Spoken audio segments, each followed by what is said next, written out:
A paz do Senhor Jesus, aqui é a missionária Kellen Gaspar. Estamos aqui em mais um Café com a Missionária. Seja bem-vindo. Como todos sabem, estamos tratando do livro Vida Plena, onde nós falamos sobre o fruto do Espírito e seus gomos ali que são ali indissociáveis, né? Nós já falamos sobre amor. O que é que nós aprendemos sobre amor? Que não é um sentimento, que é um comportamento. Já falamos sobre alegria. O que é que nós aprendemos sobre alegria? Que é uma ordenança divina.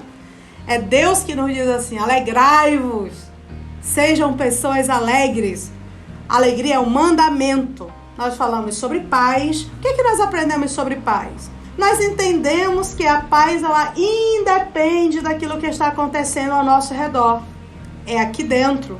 Nós precisamos estar em paz, mesmo que as circunstâncias ao nosso redor estejam em guerra. E aprendemos no capítulo passado sobre longanimidade, ou seja, sobre o ânimo longo. Não aquela paciência para esperar, mas a paciência para suportar as situações que acontecem na nossa vida. E hoje, no 5º capítulo, vamos falar sobre benignidade. Interessante, queridos, como os gomos do fruto do Espírito, eles se misturam e se completam. Como um está entrelaçado com o outro. Como todos estão relacionados entre si. Por exemplo, não podemos ser amáveis se nós não formos pacientes. No original grego, benignidade significa gentileza e bondade, como precisamos, né? No mundo em que nós estamos vivendo, de pessoas, de comportamentos gentis e bondosos. É uma forma de amor compassivo e misericordioso. É a virtude que nos dá condições de sermos gentis para com os outros, expressando ternura, compaixão e brandura. Tem muito a ver com longanimidade, né? Nós vimos que quando nós somos longânimos, quando nós temos ânimo longo, nós somos lentos à ira. Nós não reagimos de acordo com a maneira que a outra pessoa está agindo conosco. E aqui na benignidade, além de nós não reagirmos, nós escolhemos ter um comportamento benigno, um comportamento gracioso, um comportamento gentil, educado e amável, aonde nós circulamos. É o contrário, irmão, de sermos inflexíveis e amargos. Um comportamento inflexível e amargo não combina com o cristianismo. Um comportamento inflexível e amargo não combina com o caráter do nosso Cristo. Nós não podemos ter esse comportamento. Agora nós precisamos ser benignos, principalmente com quem não pode nos recompensar. Aí está a beleza da benignidade. Muitas vezes nós temos facilidade de sermos gentis e bondosos com o prefeito, com o juiz, com o delegado, com o pastor, né? Nós temos muita facilidade de sermos benignos para com pessoas que estão acima de nós. Não é verdade? Tratamos com muito cuidado, com muito respeito, com muito amor, aquelas pessoas que podem nos beneficiar.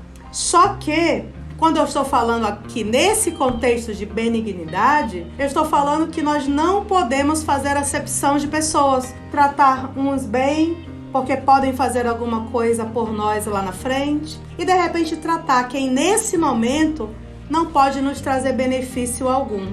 Já ouviram falar, por exemplo, naquela pessoa que vai em um restaurante fino, compra ali uma refeição por R$500, não pede desconto, não reclama do preço, paga ali com muita dignidade, mas aí quando vai de repente comprar alguma coisa de um camelô, comprar alguma coisa de alguém na feira, reclama do preço, pede desconto.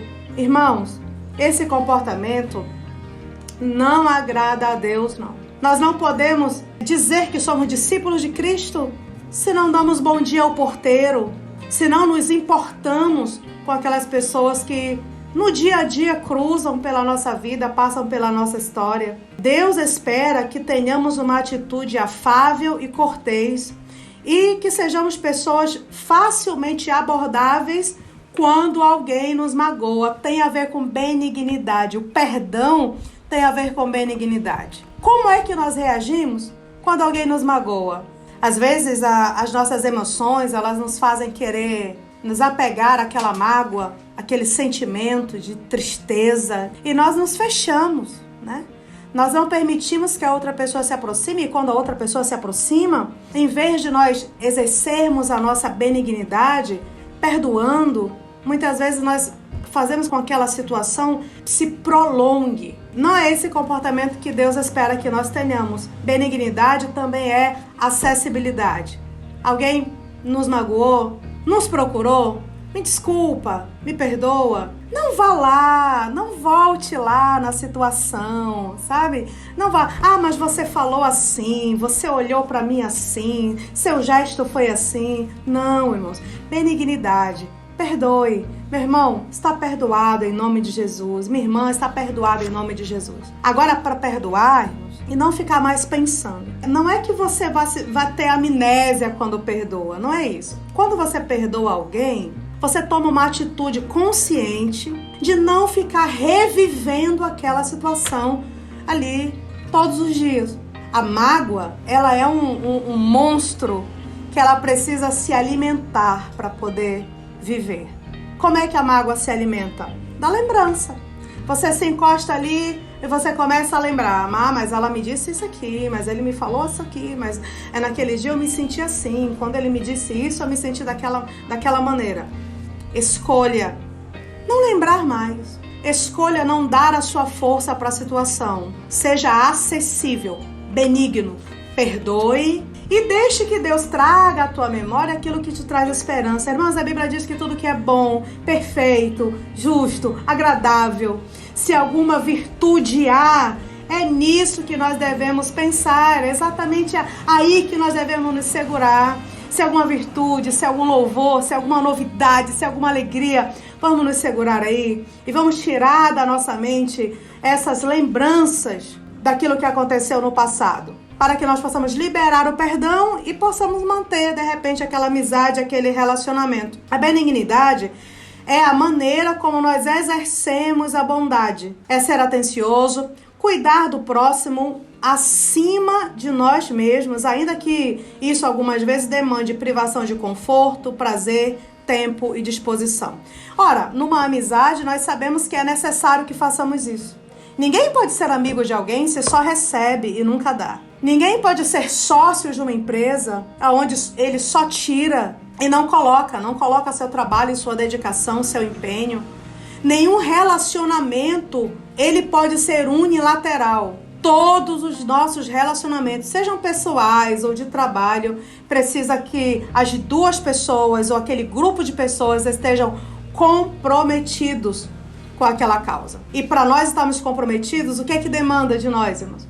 Demanda tempo, demanda sacrifícios, sim, porque muitas vezes, em vez de estar descansando, você está ali investindo o seu tempo, a sua atenção, o seu tempo de oração por aquela pessoa.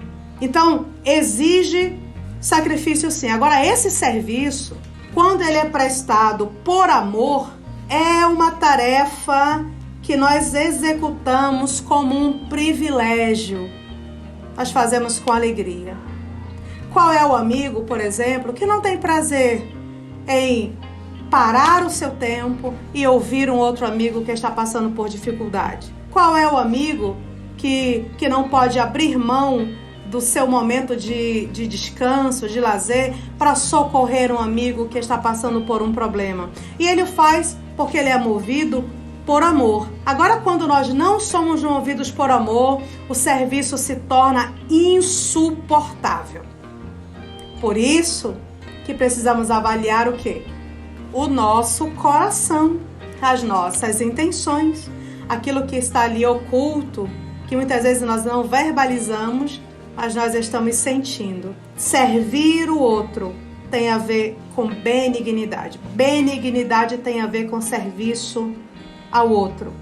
Tanto na amabilidade, na educação, no socorro, na ajuda, na presença, no ato de se importar com a outra pessoa.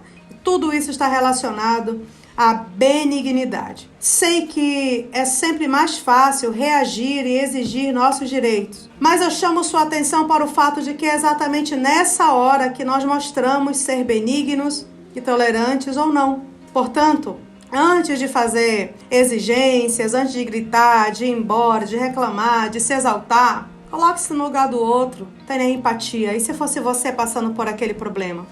Como você gostaria de ser tratado?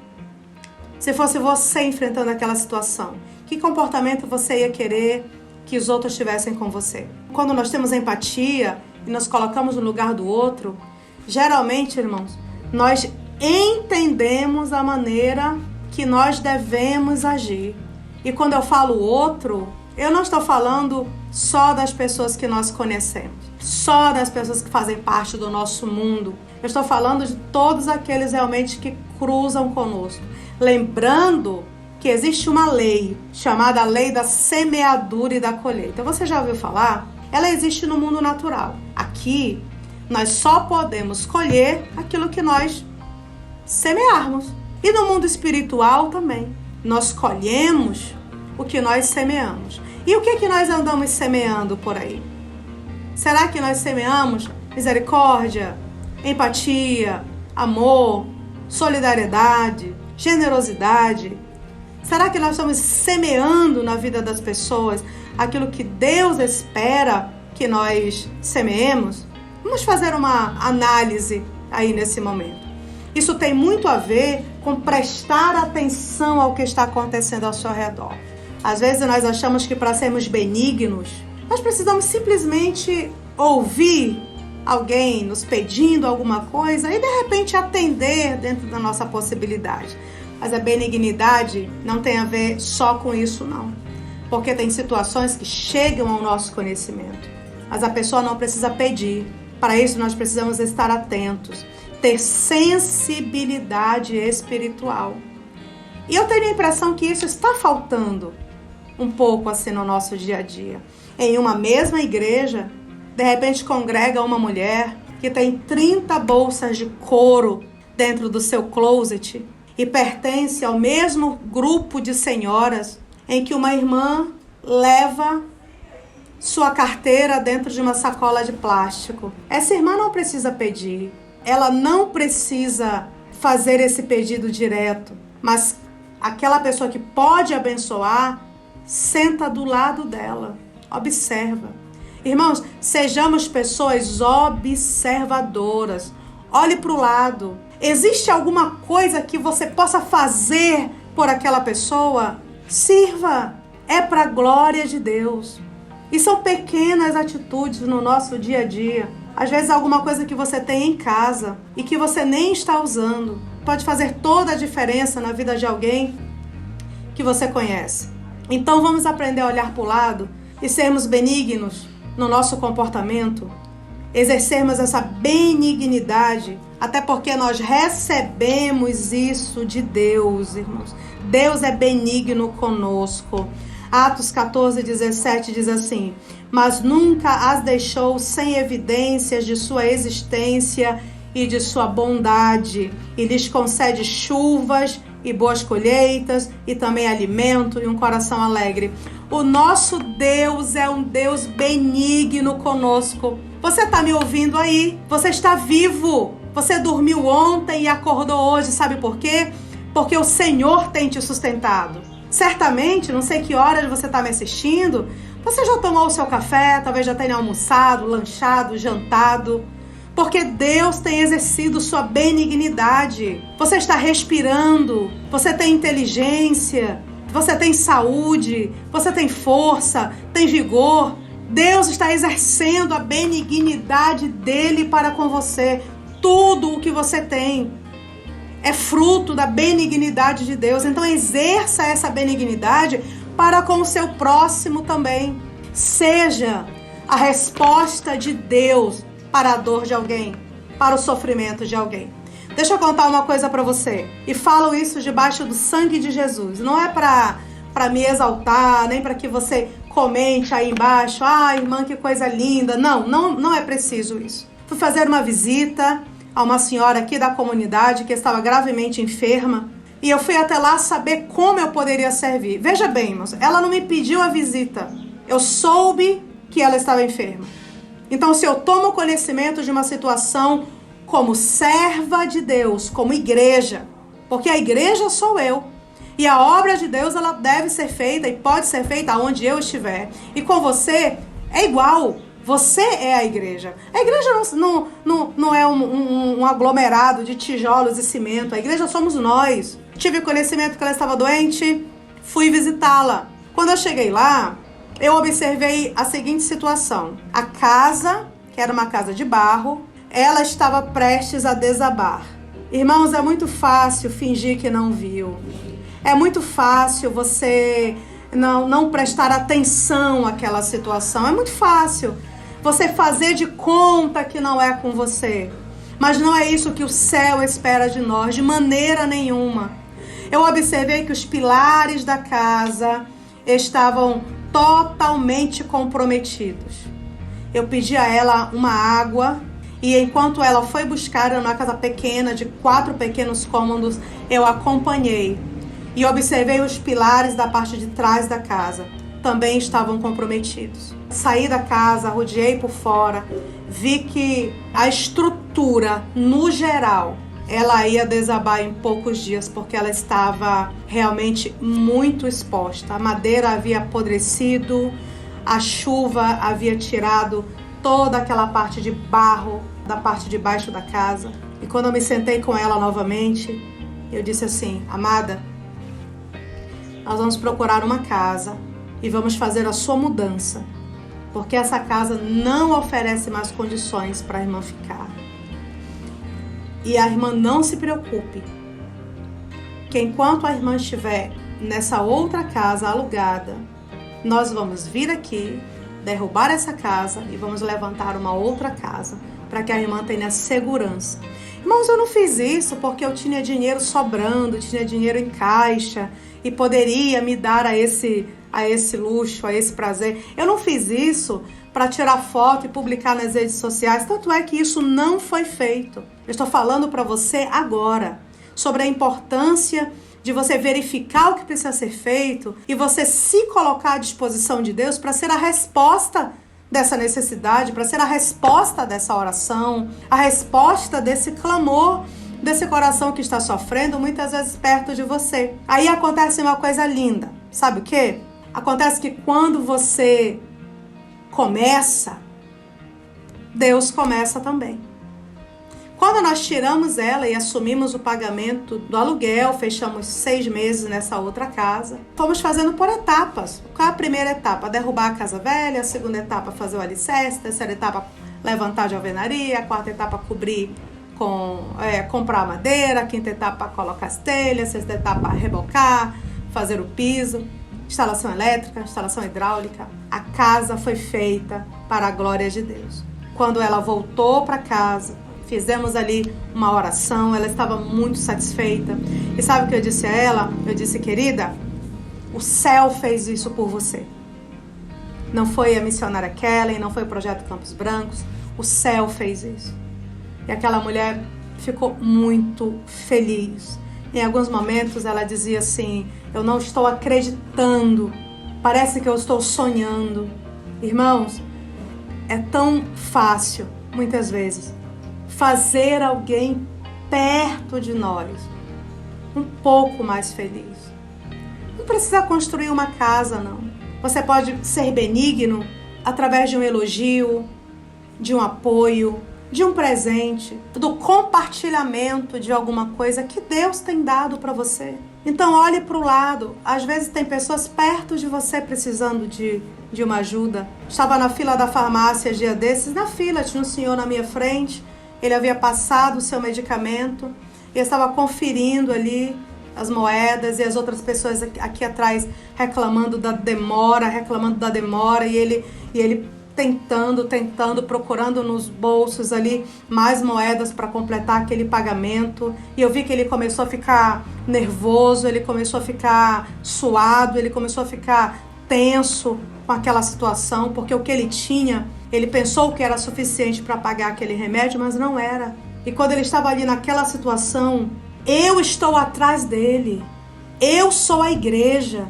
Você está me entendendo? Eu sou a igreja presente dentro da farmácia naquela situação. Eu segurei aqui no ombro dele e disse assim: não se preocupe. Tá tudo resolvido. Passei o medicamento dele, ela colocou na sacolinha, entreguei a ele. Que Deus lhe abençoe, Jesus lhe ama. Quem fez isso pelo Senhor foi o céu. Passei meu medicamento também, vim para casa feliz e ele foi para casa dele feliz também, pensando que ele recebeu um favor do céu naquela manhã. Então, seja alguém assim. Olha, o fruto da benignidade não é natural, não. O natural é a gente querer cada vez mais pra gente, né? A gente tem uma caneta, a gente quer mais uma, mais uma, mais uma, mais uma, mais uma. A gente tem um pouquinho de dinheiro, a gente quer mais. O que é natural é esse egoísmo. Só que nós não podemos pensar só em nós, não. Nós não aprendemos isso com Deus, não. O único que pode nos ensinar o caminho da benignidade é aquele que realmente o percorreu até o fim. Jesus percorreu o caminho da benignidade até o fim. Ele era alguém que resolvia problema. Estava com fome, ele alimentava. Com sede, ele saciava. Oprimido, ele libertava. Jesus resolvia problema. Vamos resolver problemas também. Vamos resolver problema dos outros. Vamos ser resposta de oração para alguém. Quando nós fazemos assim, atraímos a atenção do céu. Daqui a pouco, nossas causas também já estão vencidas. Porque o nosso Deus é um Deus agradecido. E o que nós fazemos pelos seus pequeninos, tem recompensa.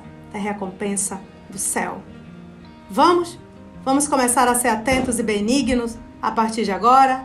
Vamos começar a entender que nós somos a igreja. Vamos ser resposta para alguém hoje. Aí amanhã a gente faz de novo. Depois de amanhã a gente faz de novo. Até que esse comportamento ele seja um hábito já enraizado na nossa vida. Que Deus nos abençoe.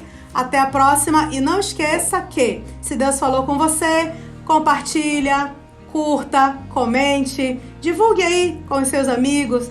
Nos ajude a tornar essa palavra ao alcance aí de mais pessoas, a fazer com que essa palavra chegue mais longe, para que a igreja possa novamente voltar a ter essa essência. É essa essência, irmãos, do fruto do Espírito que transforma o mundo.